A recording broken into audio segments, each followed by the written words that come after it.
It all started when I went to go see my GP for what was supposed to be a stomach ache. And he told me that because of my age group, he would like me to go get an ultrasound to make sure that it was something more benign, not a tumor in the testicle. And when I went to go get checked out,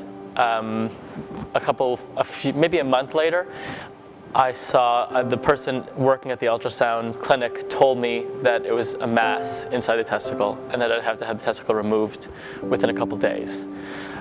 At that point, I didn't really understand what was going on. I went home, I went downstairs, I didn't say anything. My mother knew I was going to get checked out for an ultrasound at that point because it was between going to see my GP and going to see the person performing the ultrasound.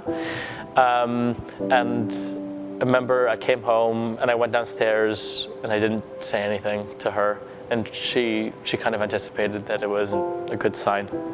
And I remember I could hear her crying a little bit upstairs. The surgery was successful. It was very smooth. The recovery wasn't so bad, aside from a couple catheter usages, which aren't my favorite. And after that, I started chemo. I met with Dr. Sturgeon, who told me that chemo would be necessary to make sure that even the macroscopic part of the disease was eliminated.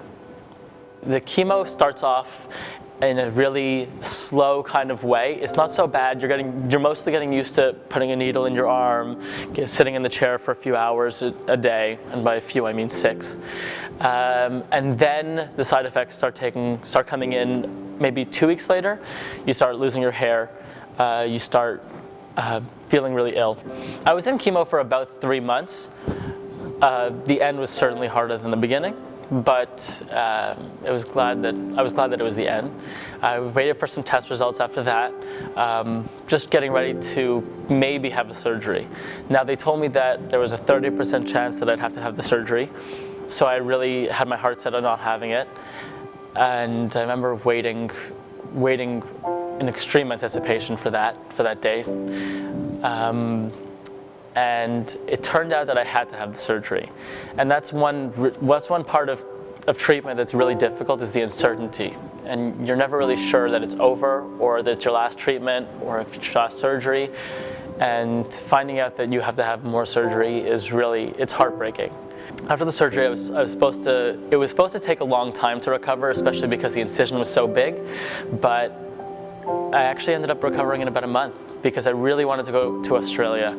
And I had so many other things holding me back in terms of visa and potential for not getting insurance that I wasn't going to let the physical aspect of it hold me back.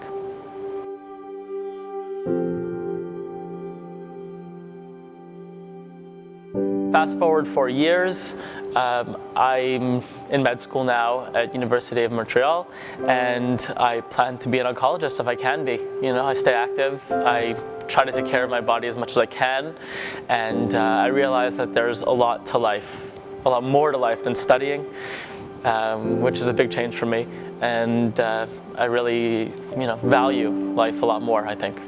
Being honored by ICRF means a great deal to me because of what they stand for. They stand for research. I've done research. I see how research translates into clinical practice, and how it translates into better treatment, better care, and more survival.